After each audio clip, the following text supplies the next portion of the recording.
Salut, c'est Vince, j'espère que tu vas bien. On va continuer notre petite série des basiques en production.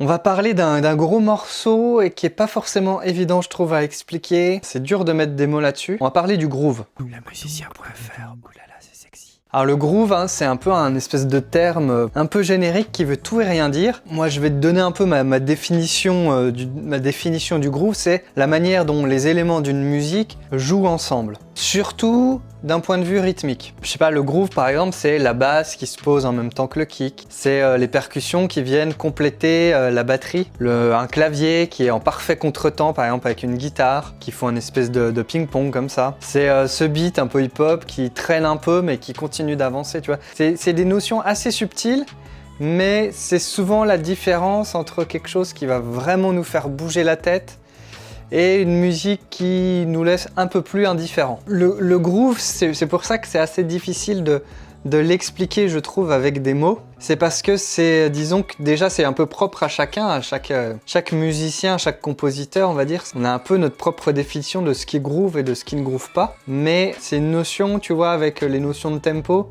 qui va être assez essentiel. Surtout que, si tu veux, le rythme dans une musique, c'est une des choses qui va nous accrocher et qui va nous faire apprécier la musique d'une façon plus inconsciente, je trouve. C'est beaucoup plus inconscient qu'une mélodie, que, je sais pas, la voix d'un chanteur ou d'une chanteuse, que des paroles, que, je sais pas, certains choix de sons.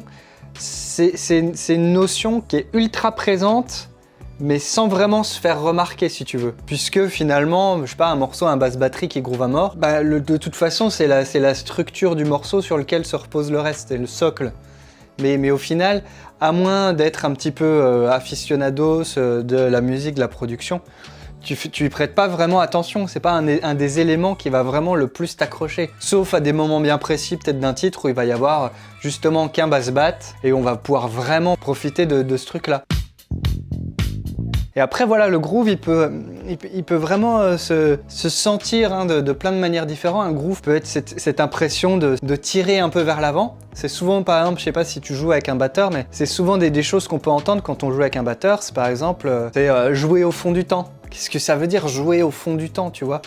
Ça veut dire que le batteur va un peu retenir le morceau et du coup, il va y avoir cette impression d'être un tout petit peu plus lent que la pulsation réelle, qui donne un certain groove beaucoup plus lancinant. Pareillement, un groove, on va lui dire, tiens, tire-nous. Tu vois, on demande souvent au batteur de nous tirer.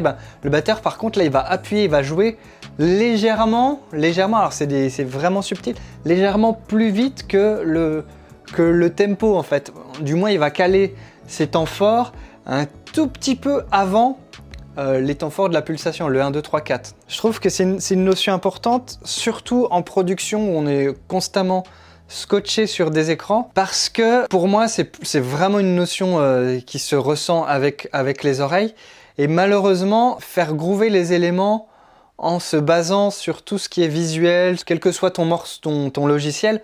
On travaille sur des logiciels avec des formes de grilles, tu vois, avec dans le temps. Et du coup, on essaie de caler plus ou moins les éléments sur la grille. Et puis, les logiciels, maintenant, ils ont plein d'outils pour te faciliter la vie. Ce qui fait qu'en fait, tu peux pondre une rythmique, un morceau super rapidement, mais ce morceau-là va être super droit et super calé sur le rythme du logiciel et pas le rythme des musiciens. C'est là toute la différence. C'est pour ça que je suis assez prudent, moi, avec tout ce qui est la quantification. La quantification, c'est le fait, en gros, de laisser le logiciel faire le groove à ta place. En gros, il va recaler les éléments, principalement les éléments MIDI, même s'il y a de la quantification des fichiers audio, mais voilà, principalement des éléments, des notes MIDI, il va les recaler sur la grille. Alors avec plus ou moins de finesse, plus ou moins de précision, suivant toi le réglage que tu vas lui donner. Toujours est-il que c'est quelque chose qui va être fait automatiquement par un ordinateur. Et puis nous, on va se repérer comme ça de façon visuelle sur une grille, parce qu'on sait qu'on va avoir, je sais pas, si tu fais un boom boom de base, tu vas avoir un kick tous les temps, tu vois, sur ta mesure à 4 temps. Le truc classique en 4/4, tu auras un kick et tu vas faire en sorte que le kick il soit pile poil sur le trait, sur la grille, tu vois. C'est ça en fait la quantification. Ça peut fonctionner dans certains cas, mais d'une manière générale, il faut la prendre avec des pincettes. Il faut éviter, à mon sens en tout cas, de trop quantifier, de tout quantifier. parce que tu vas vite avoir, si tu veux, des morceaux froids en fait, qui sont très droits, mais qui manquent vraiment de vie. Et tu sais, on a parlé de notions, de créer des contrastes, etc.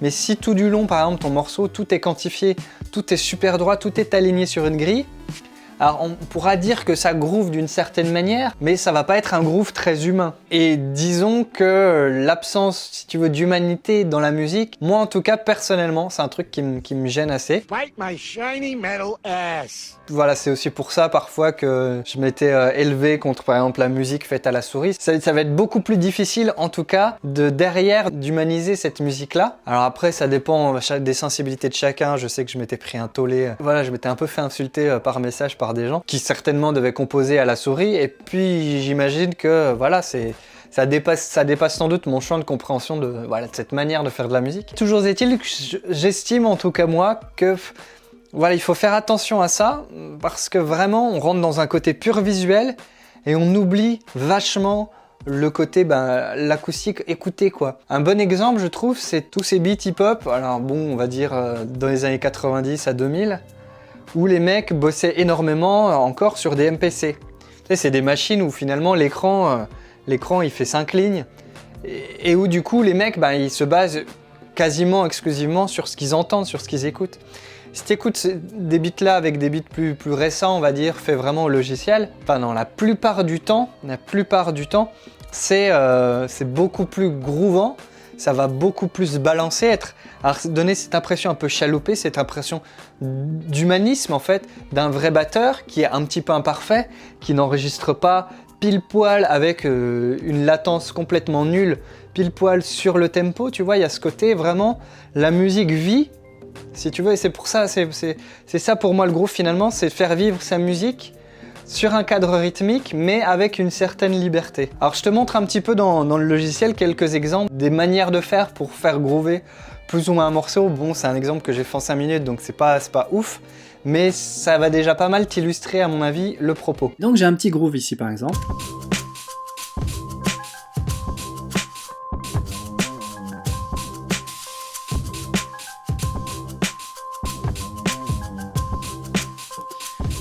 Si je mets juste en solo,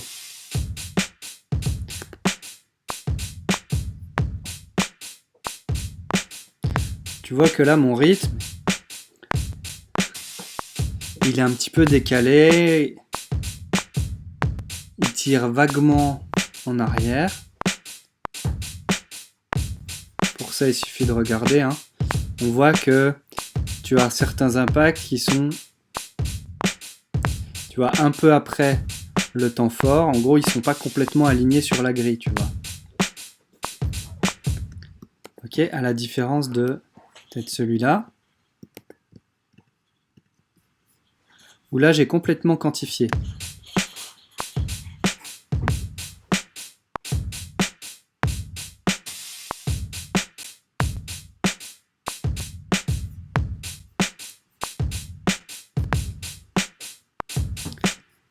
On peut s'écouter la différence.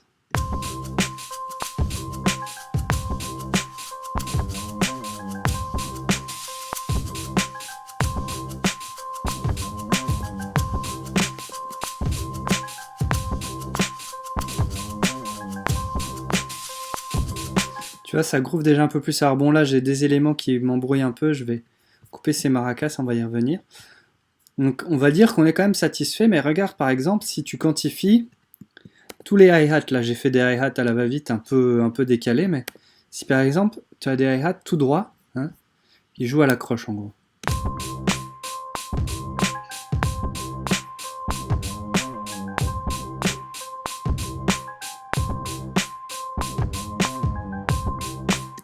Ok, et si en plus je mets mon kick snare complètement quantifié,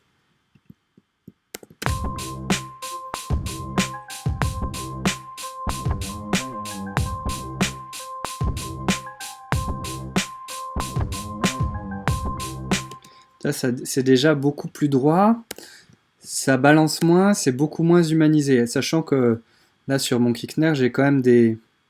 Si tu veux, j'ai quand même des temps qui sont un tout petit peu moins... enfin, certains sont un peu moins prévisibles, quoi. Mais Si je reviens par exemple sur ma rythmique, mais que je mets un autre hi-hat,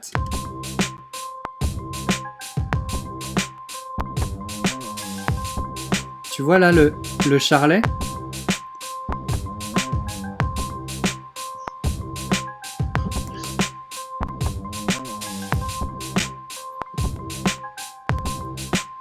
tu vois la différence? Plutôt que de l'avoir sur chaque croche, on a un truc beaucoup plus chaloupé. Le charlet nous fait un petit peu secouer la tête parce qu'il nous retient en arrière, parce qu'il est un peu à contre-temps.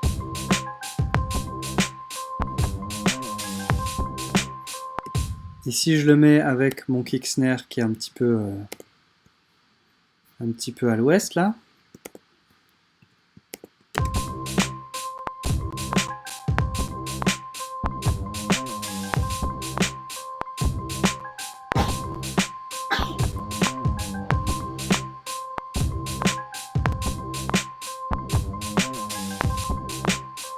ok, donc ça c'est une manière un petit peu d'apprendre, c'est déjà dans la manière dont tu construis tes rythmiques, ça va radicalement si tu veux changer les choses. Et donc tout le côté quantifié risque un peu de casser l'humanité, on va dire, de ton titre. Alors il y a aussi des petites choses que tu peux faire avec, bon je passe sur les autres instruments, mais notamment si tu rajoutes des boucles, ou peut-être des éléments type une guitare rythmique ou des shakers, très souvent, surtout si tu les as enregistrés, en fait, tu vas ressentir pas un problème, mais ça risque de pas tant groover que ça. Pourquoi? Parce que notamment, il y a la latence, et puis ça va aussi vachement dépendre des différents éléments que tu as enregistrés auparavant. C'est pas comme si tu avais de bons musiciens qui jouent tous ensemble en même temps et tu fais une prise. Tu vois, là, c'est différent. Donc le fait de superposer les couches, ça superpose aussi les tout petits décalages que tu peux avoir à chaque fois que tu enregistres des éléments, etc. Et ce qui fait qu'au bout du compte, ça groove beaucoup moins. Donc par exemple, là j'ai rajouté des maracas. On pourrait le faire directement. Hop, loop, big maracas, comme ça tu vois. Hop, on le cale là. On augmente la boucle.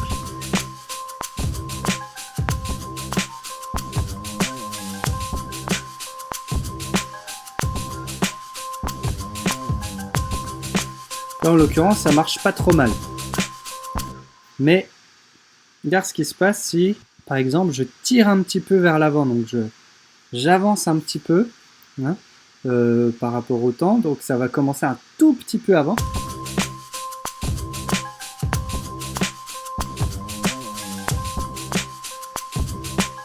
Donc, ça groove déjà à peine moins.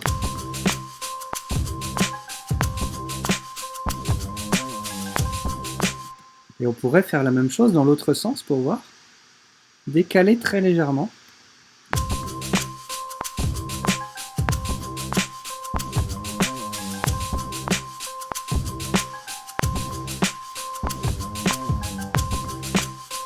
Donc c'est pas ouf, c'est un peu trop haut, mais je pense qu'il y a un sweet spot à trouver, tu vois. Donc là, ce que je fais, je maintiens contrôle pour avoir la précision, une précision fine. Et puis, je décale mon élément.